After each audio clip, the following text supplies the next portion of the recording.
I pledge allegiance to the flag of the United States of America and to the republic for which it stands, one nation, under God, indivisible, with liberty and justice for all.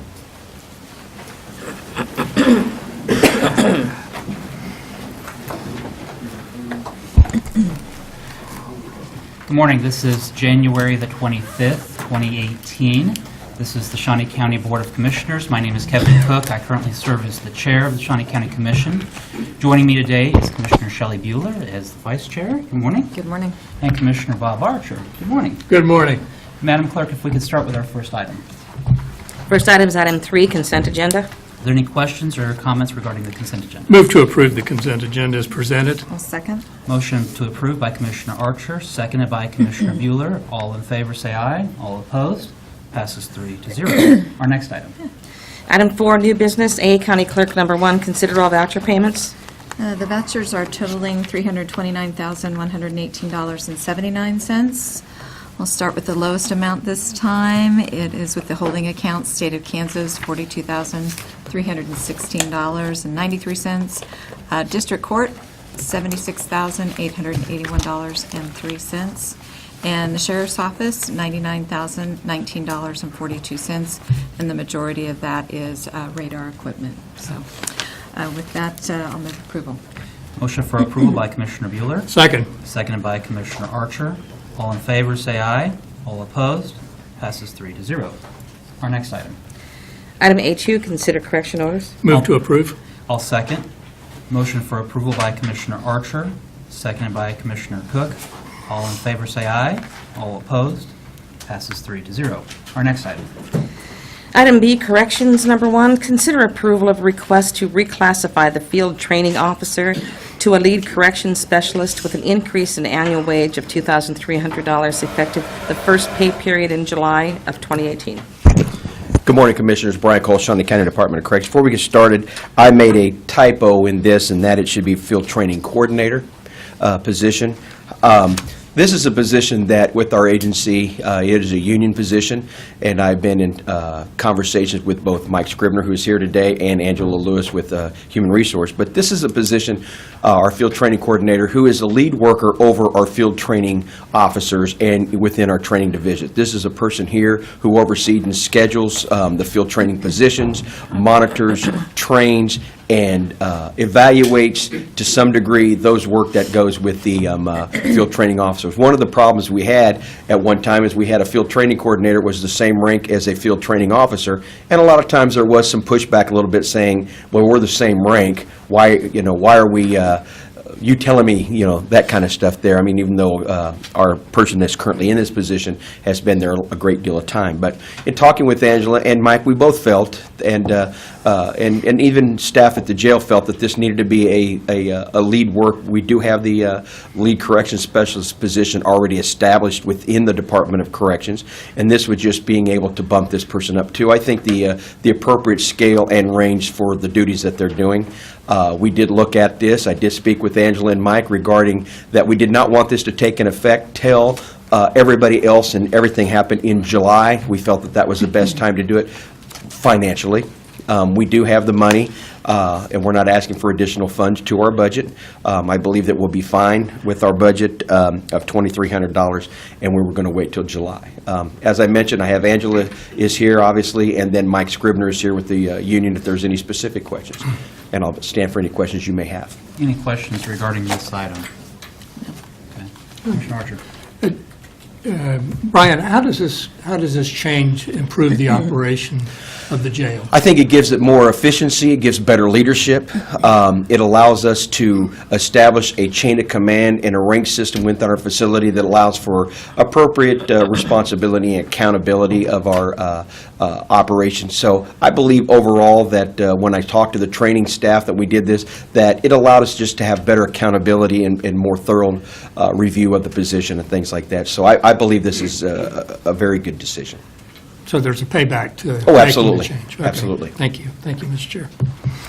Is there a motion to approve the request? So moved. All right. Okay, second. Motion for approval by Commissioner Bueller, seconded by Commissioner Archer. All in favor say aye. All opposed? Passes 3-0. Our next item. Item B2, consider approval of request to solicit bids for new exterior fencing for the segregation unit exercise area with funding from the remaining certificate of participation funds. Good morning, Brian Cole, Department of Corrections. This is a request to go out to solicit bids to replace and update the fencing that we have in our segregation areas. Many years ago, when we were looking at our accreditation and meeting those standards, we were having a problem. It just wasn't very efficient in this very large outdoor court to have just allow one inmate out at a time.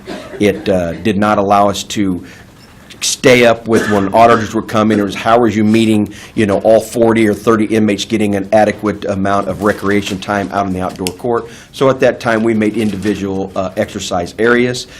We used we do have some metal bars in there, but a lot of it has to do with chain link fence. Because this is outside in the area, meaning it's still attached to the facility, but the ceiling is still exposed to the elements. We've seen some deterioration in the metal, but we've also seen that there's been some clever, I don't want to use the word chicanery, but some clever ways that the inmates have been able to manipulate the wiring and have damaged the wiring. So what Major Eve Kendall and our maintenance staff did, they went out to other areas looking at different types of fencing, talking to people about maybe some different ways that we can enhance that, it still looks decent, but the safety and security part of it, and we don't lose the integrity of it. So I did talk to Betty regarding the remaining funds from the COP from the kitchen. She said this was adequate. Bob Perry, we met with him regarding to make sure this was okay. It was, and we just want to be able to go out and look to see what's out there and improve our safety and security and our ability to maintain standards. So with that, I would stand for any questions you may have. All right, and Brian, you did talk about this is money that's still left over from when we renovated the kitchen. Yes, sir. And so this is where the funds would come for that. And this is a safety issue, not just for the inmates, but also for our staff. Oh, absolutely, absolutely. And so at this point, we're just going to be soliciting bids to find out what it would cost to replace the fencing. Absolutely, yes, sir. Other questions? Okay. I'll move to approve the request to solicit bids. I'll second. Motion made by Commissioner Cook, seconded by Commissioner Bueller. All in favor, say aye. All opposed? Passes 3-0. Our next item. Item B3, consider authorization and execution of contract C20-2018 with the Topeka Youth Project to provide life work skills programs for juvenile offenders at a cost of $5,000 with funding from the inmate wellness account with no cost to the county or taxpayers. Good morning again, Brian Cole. We have often worked with Georgiana Wong, who's here today, and the Topeka Youth Project, and looking at how we can enhance our programs within the facility. Earlier with that, I don't think anybody, I don't know how to say it. I don't think it's a surprise to anybody that when we had this Senate Bill 367, they took away a lot of funds from the facilities for programs and upgrades to facilities. So we are looking at more creative ways and efficient ways to provide programs and educational and life skills programs for those offenders that do find themselves in the facility. There is a tremendous amount of evidence that shows that you have to have effective programs. This is part of our accreditation. And we did have a program in the past with Topeka Youth Project that was strictly limited to a specific amount of juvenile offenders. It wasn't the most successful. I don't think we got the outcomes. It was the idea was very good, but I don't think we got the outcomes we wanted. Then Georgiana and I talked about another approach of something that could go out to all of the inmates in the juvenile detention center, being able to provide some of the same types of programs, but also to allow that when a juvenile gets out, there's an automatically continuity of programming that they can finish through the Topeka Youth Program. This was a program that we would fund through the inmate wellness account that the inmates contribute to. This is not budgeted funds that we're asking for. And this is just a year program that if we do not get the outcomes that we're expecting and things like that, we certainly will reevaluate. But Georgiana and her staff came into our facility. I thoroughly asked that we go over all of the program, space, time. This program is going to be offered 20 or more hours during the week. And I believe this is a very good step in assisting with our programming needs at the Department of Corrections. Georgiana is here if there's any specific questions, and I'd be happy to answer any questions you may have. Georgiana, do you want to say anything about the contract or? Yeah, please.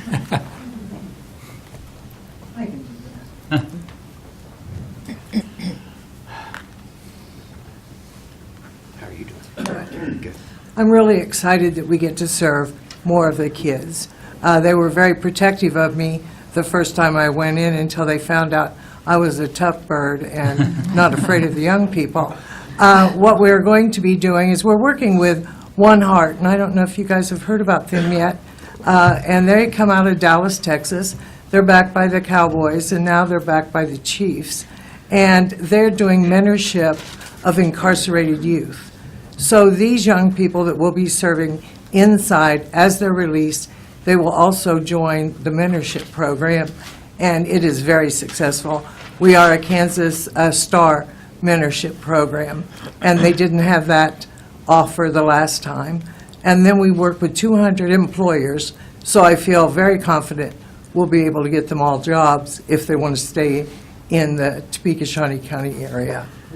And then, as Brian Cole talked about, that once they leave the correctional facility, they would still continue with the mentorship. Right. And so that they can have that positive impact. Most definitely, most definitely. Commissioner Archer, any questions? No.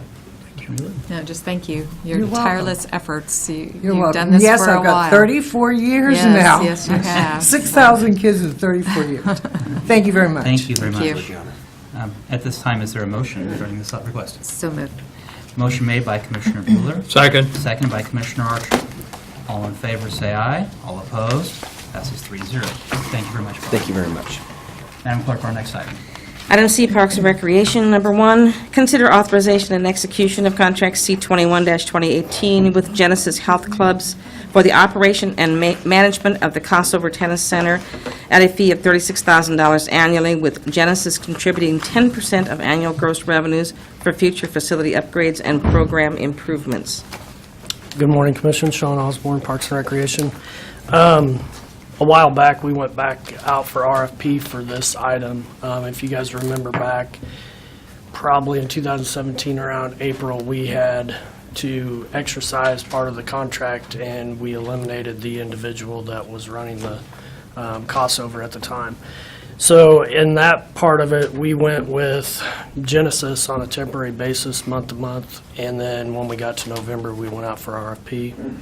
And the group chose Genesis. There was 2 companies that went through and submitted RFPs. I do have Daryl Greenstreet with Genesis and some TTA members here with that. So if you have any questions, I'd be happy to answer them, or if they want to come up and speak, that's up to them as well. Gentlemen, any comments or questions? If you would please come up and then state your name.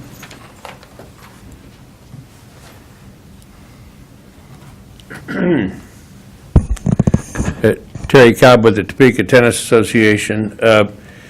Our only concern is that the county is assessing Genesis 10% of the gross revenues of crossover. And my concern, the reason for my coming up here to the mic today is on page 8, D or 10D, it says, all revenue received by the county pursuant to this agreement or any extension thereof shall be used strictly for parks and recreation improvements, period.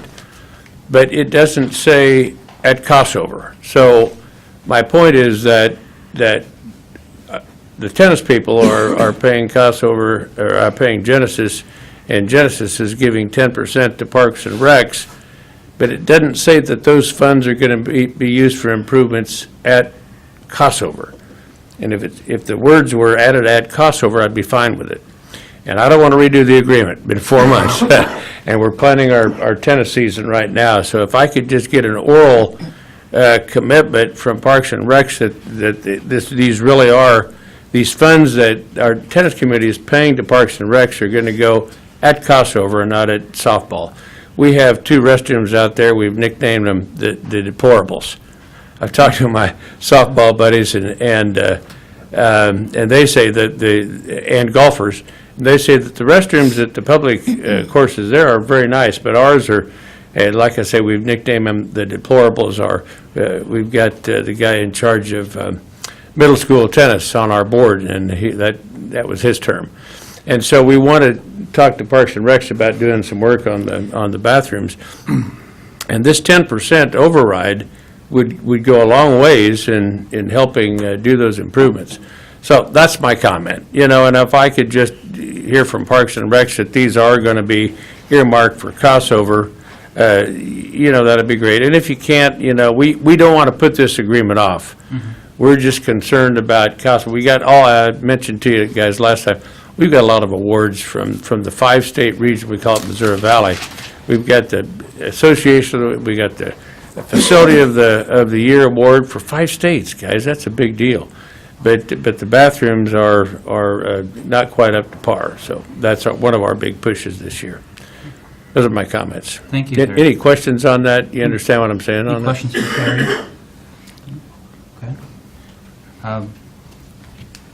Okay. Commissioner Archer? We'll add, Shawn, didn't we very recently do a big project to resurface and upgrade all the facilities at Crossover?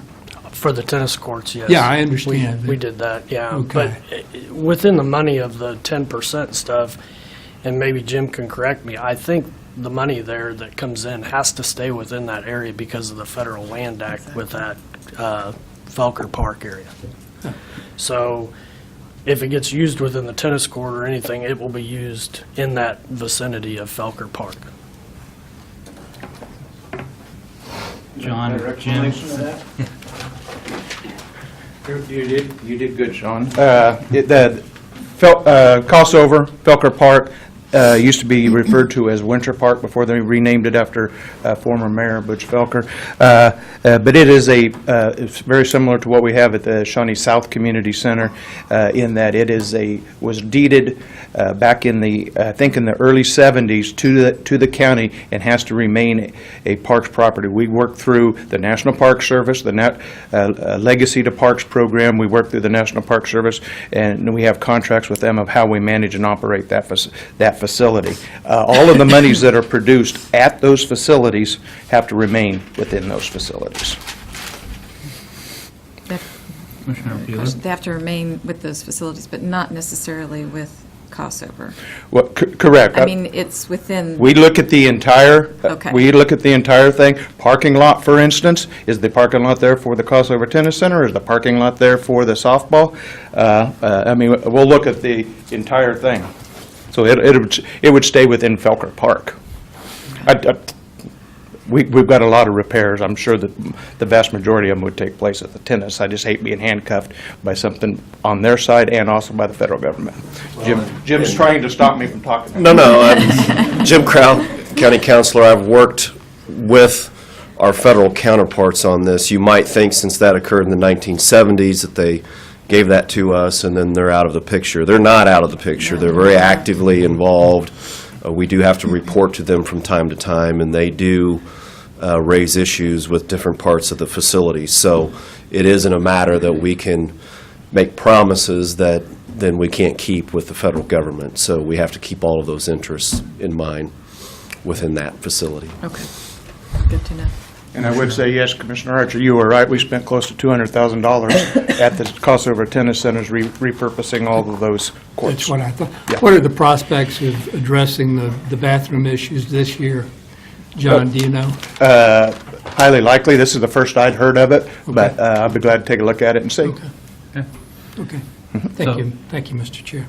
I think with the clarification that this does fall under the Federal Lands to Park program, that does clarify that any funds would stay within the Felker Park area, which I think addresses the concerns that you had, Mr. Cobb. So, yeah. All right, any other questions regarding this? Motion to approve the contract with Genesis. I'll second. Motion made by Commissioner Cook, seconded by Commissioner Bueller. All in favor, say aye. All opposed? Passes 3-0. Our next Thank you. item. Item C2, consider authorization and execution of contracts C22-2018 through C38-2018 with Ice Masters for rental of ice machine or ice makers for various parks and recreation seasonal facilities throughout the county. Good morning again, Shaun Osborne, Parks and Recreation. The Ice Master agreement before you, this also went out for RFP, and they were the only ones that submitted. As you can see throughout the contract, each one is individually put there, and that is so that it benefits Parks and Recreation, because some facilities only need ice 3 or 4 months out of the year. Some we have that go, I believe there's 2 that go throughout the whole year. So I'd be happy to answer any questions you might have on the Ice Master contract. Any questions regarding the contracts? Move to approve. I'll second. Motion made by Commissioner Archer to approve, seconded by Commissioner Bueller. All in favor, say aye. All opposed? Passes 3-0. Thank you. Thank you. Your next item. Item D, Sheriff's Office, number 1, acknowledge receipt of the Sheriff's Office Federal Fund, or Federal Equitable Sharing Agreement and certification for 2017, and Federal Forfeiture Account Summary for 2017, with a copy of the income statement showing revenues, expenditures for the year. Good morning, Commissioners. Captain Hubel with the Shawnee County Sheriff's Office. I'd be happy to answer any questions you might have on the equitable sharing. This is a requirement as part of a forfeiture that we report to how much was received and where the funds went to, correct? That is absolutely correct, sir. Okay. And so this is just a report of that. It's a breakdown of the expenditures and income.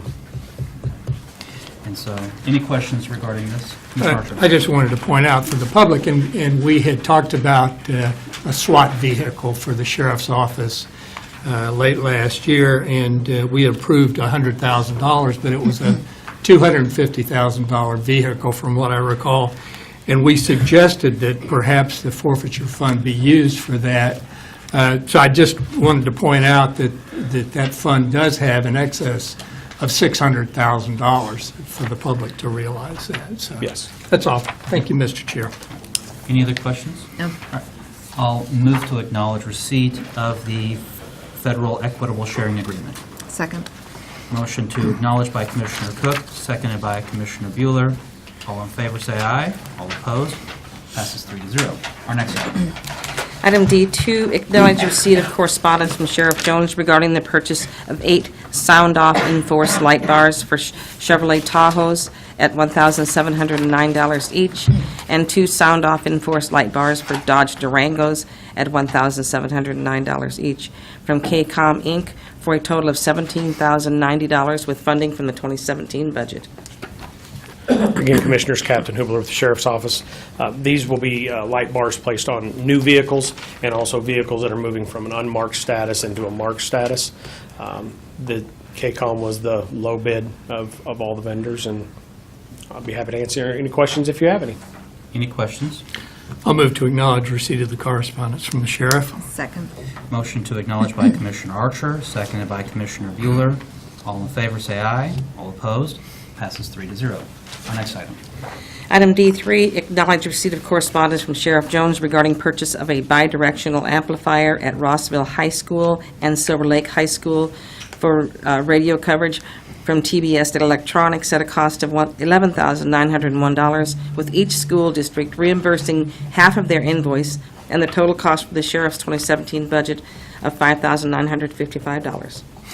Again, Commissioners, Captain Hubler with the Sheriff's Office. We identified after the new radio system went in a couple of years ago that we had still some issues, especially in the Rossville and Silver Lake, with our SROs our SRO that is there on a daily basis, and then any responding officers that we have some radio coverage issue, which is clearly an officer safety issue and also a safety issue for the public if there ever were an incident at either one of those schools. We had engineers come in and give their best idea on how to improve that radio coverage. TBS was low bidder with the best solution, we felt, and Sheriff Jones consulted with the superintendents of the school districts and identified that they would assist with paying those costs. We'd be happy to answer any questions. And SRO stands for School Resource Officer. Yes, sir. Okay. Any questions? I do have a question, Mr. Chair. Will this help with personal phone use then too, with text and that sort of No. thing, or just radios? It's just the radios the Sheriff's Office and emergency responders would use. Was there any conversation with the superintendents to boost those signals within those schools? I know they're... I don't know the answer to that You question. don't? Okay. All right. I can follow up. Thank you. Any other questions? I'll move to acknowledge receipt of the correspondence. Second. Motion made by Commissioner Cook, seconded by Commissioner Bueller. All in favor, say aye. All opposed? Passes 3-0. Thank you very much, Captain. Thank you, Thanks. Commissioners. Our next item.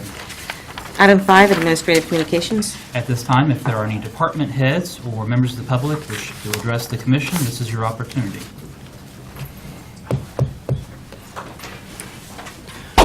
Good morning, Commissioners. Brian Cole. I just wanted to relate that we have started our Basic Officer Academy. We have 18 staff members going through the academy, that this goes a long ways towards our getting staff back out on the field, back on the floor, but I just wanted to let you know that we have started that, and this is just one big step that we have at the Department of Corrections. So, Thank you. Great. Any other administrative communications? Commissioner Archer? Well, I see Linda Oakes is here. Would you come to the podium?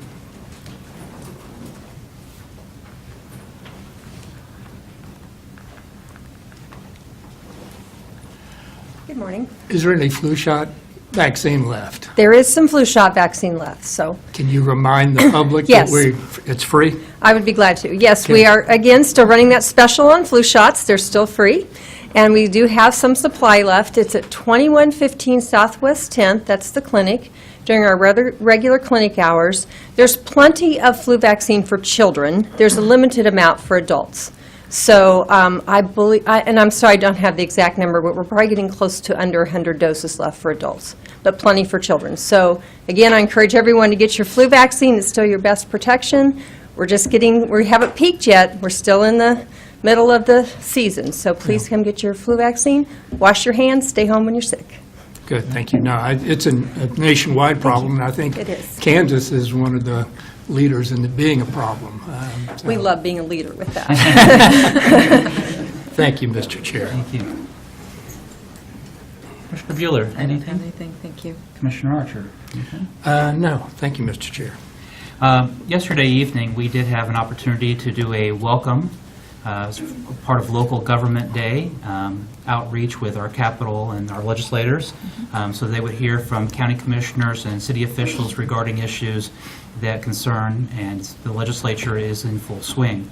And so I think that it was a very positive meeting, and hopefully there was some ability to see some common ground on issues that affect both the state and county and local governments. So, as we move forward, I'm sure that we'll see more from the legislature, and maybe, Jim, if you can update us as the legislature continues. All right. I don't have anything else for today. Madam Clerk, our next item. Item 6, executive session. There is not a need for an executive session today, so we are adjourned.